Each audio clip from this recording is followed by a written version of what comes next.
على محل هنا بيبيع كل حاجه ليها علاقه بعالم البحر، وهنشوف دلوقتي كل حاجه ليها علاقه وهنعرفها مع بعض دلوقتي. بس انا اشوف بس السلام عليكم. وعليكم السلام ورحمه الله وبركاته. اهلا وسهلا. السلام عليكم.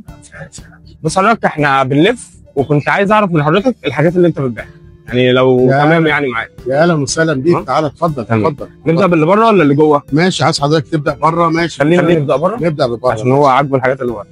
تمام يا سيدي. ممكن نعرف هم دول ايه؟ بص حضرتك، الحاجات دي احنا بنستخدموها كديكور لاحواض السمك.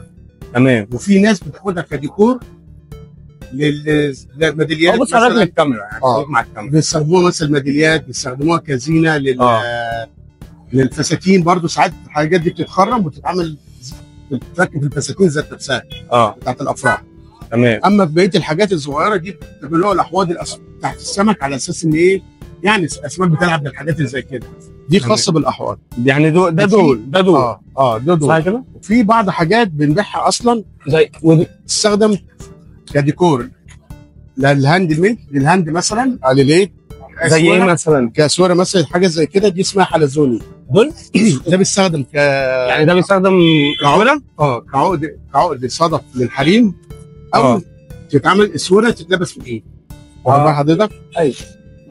وفي بعض الحاجات برضو، ودي مثلا دي برضو بتستخدم تحط في حوض بتاع السمك. واخد بال حضرتك؟ على اساس ان حوض السمك طبعا بيحتاج جميع انواع القواقع والقذاف والحاجات دي كلها.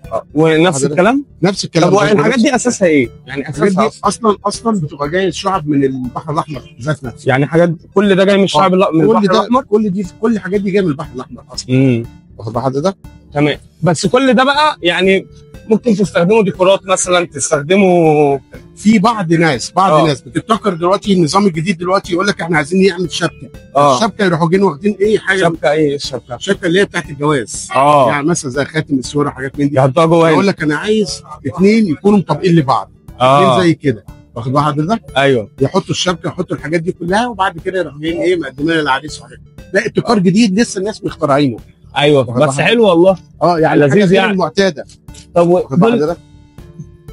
والنجمه دي بقى في بعض ناس، مش دي نجمه داوود؟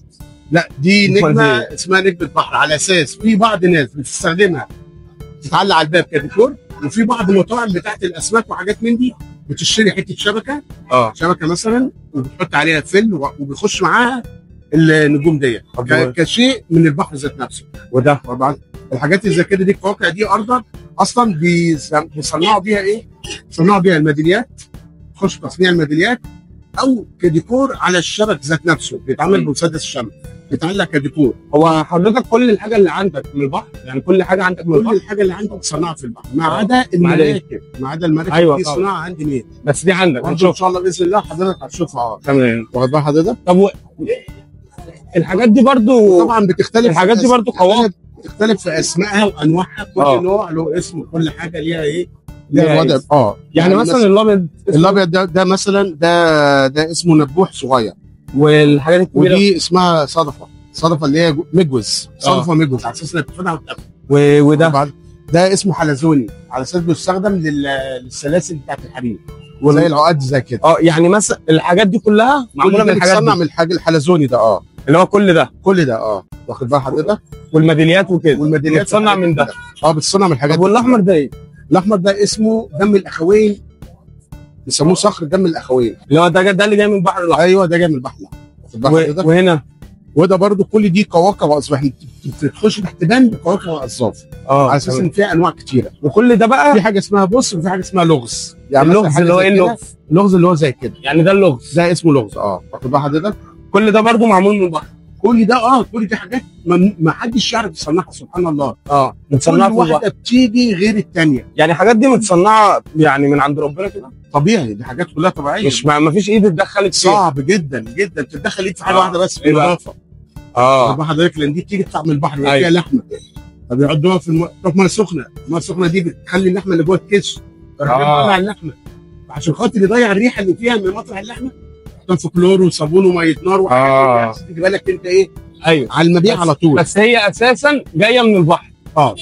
ده حاجه زي كده مثلا اسمها جمل. ده جمل صغير، وفي حاجه اسمها الجمل الكبير اللي هو زي ده. ده الجمل الكبير. ده الجمل الكبير. اللي هو ده بيستخدم كطفايه، وممكن يستعمل برضه كاباجوره. ازاي؟ يعني في بعض الناس يعني بتاخد من هنا وتحط جواها لمبه وتعلقه على عمود حديد وله قاعده، واخد بال حضرتك، وداخل العمود ده بيتوصل كابل كهرباء ويتعمل له اباجوره. تبقى شكلها حلو على فكره والله. لا شيك جدا جميله جدا، وعندي منها اباجوره. ده ايه معلش؟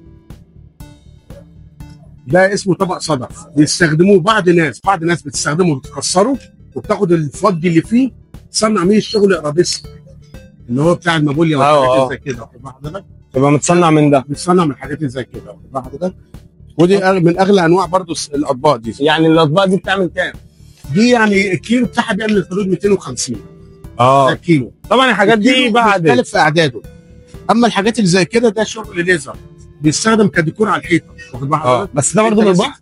لا كل ده شغل ليزر، ده كل ده شغل ليزر، شغل اركت او ليزر. بحيث ان مثلا حضرتك مثلا بتجيب يعني اللوح اللي هو بتاع الخشب، بترسم الرسمه الاول على الكمبيوتر، بعد كده تدي الاوردر للمكنه، والمكنه تروح من تنفذ لك جميع المقاسات اللي انت عايزها بالليزر. شغل ليزر، ايوه فاهم. تديك المقاسات بحيث ان انت ايه تطلع الحجم اللي انت عايزه، 5 سم 10 سم 15 سم 20 سم، كل ده بتصنع بايه؟ بالمقاسات حسب الاوردر اللي انت بتديه للكمبيوتر. ايوه. او الكمبيوتر بيديه للمكنه. لكن فهم. انت ما تعرفش انت تصنع بنفسك الحاجات دي. ايوه فهم. طبعا تقعد على الكمبيوتر تصمم الديزاين، تصمم المقاسات، وتعمل كل تظبيطاتك على الكمبيوتر، تدي الاوردر للمكنه، المكنه تاخد الاوردر تبدا تنفذه لك بشغل ليزر. يفضل الليزر، القلم بتاع الليزر يفضل رايح جاي بيرسم لك حسب الرسمه اللي انت ايه مديها له على الكمبيوتر. ايوه واخد بال حضرتك؟ وطبعا بيطلع بقى احجام كتيره واشكال كتيره حسب الرسمه اللي انت راسمها. فين؟ وده برضه نفس ده، يعني ده برضه طبق صدف صح؟ ده صدف بتاع جندفلي بيسموه ميديا. واخد بال حضرتك؟ ده بيستخدم برضه بعد ما بيتاكل. طبعا بياخدوا الصدف ده، في ناس بتستخدمه كصبانه تحط فيها الصابون، وفي ناس بتستخدمه ترسم عليه، وفي ناس بتستخدمه تحط فيه شمع. شمع اللي هو المعتر. ايوه. واخد بال حضرتك؟ يعني له كذا استخدام. فهي اغلبيه القوافل او القصاف كل الناس بتستخدمها لهاند ميد، شغل هاند ميد، ديكورات وحاجات من. ايوه. طب وده اسمه جمل. الجمل ده بيعمل ايه؟ ده اسمه جمل، ده برضه بيخش في الديكور، بيتحط في حوض السمك برضه. واخد بال حضرتك؟ ملوش شغل الا غير كده. هو الابيض ده بيبقى ايه؟ الابيض ده عباره عن بودره. ازاي؟ يعني اقول لحضرتك على حاجه. ده بيبقى جاي حاجه من البحر. بيبقى مليان ملح زي كده. تمام. واخد بال حضرتك؟ يعني ده ملح. ده ملح اللي هو اللي عليه ده.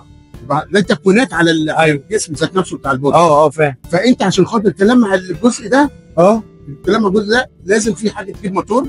الموتور ده متوصل فيه حاجه زي القماش كده. وبتقعد انت بقى ايه، تقعد على القماش ده، تقعد طول ما الموتور بيلف، بيقعد ياكل في الحاجات دي لحد ما يلمعوا لك تخليك الشكل ده. بالظبط كده. يديك الشكل اللي هو ده. ده الشكل ده في الاخر. ده الشكل يعني ده شكل مش نهائي. لا ده مش نهائي، ده ما يعتبرش متنضف. يعني هو ده يعني ده مش شكل نهائي، لكن هو ده الشكل النهائي بتاعه بعد ما بيتنضف. ايوه بعد ما بيتنضف. وفي ناس بتكسره تكسره تدخله في شغل الديكورات. واخد بال حضرتك؟ يعني انت مثلا مثلا بتعمل مثلا حوض بتاع سمك. حوض على الارض تمام، يطلع منه نافوره وحاجات من فانت طبعا عايز الصدف ده اللي هو اللي بيلمع ده كله تطعم بيه الحوض ده كله. تمسكه ده تكسروه، كسر، بعد كده يروح جاي يبدا بقى ايه، يبدا يعمل بيه الرسمه المعينه او الشكل المعين اللي هو ايه. ايوه اللي عايز. ايوه كده. طب قبل بقى ما ندخل جوه معلش اتفضل. الحاجات دي بقى ننزل الاسعار بتاعتها كام، وبتتباع بالكيلو ولا بالواحده عادي؟ في بعض حاجات الحاجه الوحيده اللي بتتباع بالكيلو اللي هو الحلزوني ده. اللي هو ده ده الحلزوني ده. لا لان الناس اصلا بتستخدمه في الديكورات بتاعت البراويز. بيجيبوا من على البنت الريست اللي هو الموقع بتاع بنت الريست. ايوه. بيجيبوا من عليه المواقع بتاعت المرايات والحاجات اللي زي كده. او بتوع كليه الفنون الجميله بتكون عندهم مشاريع. فالمشروع بيعمل ايه بقى؟ المشروع مطلوب منها تعمل رسومات من الحاجات دي، من الصدف ذات نفسه. فهي بتجيب لي الرسمه بتقول لي انا عايزه الانواع دي. ايوه. ابدا انا انقلها الانواع اللي هي عايزاها. ده اقل حاجه بتتباع بالكيلو. اما بقيه الحاجات بتتباع القطعه بجنيه، وفي ب 2 جنيه عادي يعني، وفي ب 5 جنيه وفي ب 10 يعني جنيه. يعني الكيلو بكام؟ ده الكيلو بيعمل 120 جنيه. كيلو ب 120 جنيه ده بس بدي كميات كتيره. ايوه يعني طبعا. طول ما صغير اللي اصلا الحجم صغير. حجم صغير فبدي حجم. بس الاغلب بيستخدموه عشان مثلا مشروع تخرج في كليه فنون جميله والكلام ده، وتخش في شغل ديكورات. يعني مثلا حضرتك عندك مطعم مثلا حضرتك عندك مطعم وعايز تعمل اي رسمه على الحيط وعايز تصممها بالقواقع والازار. لكن مثلا حد هيشتري اللي هو عشان يعمل حاجه ثانيه، هو اساسه للديكورات. اساسا للديكورات. فهمت. او للعقاد. ايوه ممكن ندخل نشوف حاجات. اتفضل.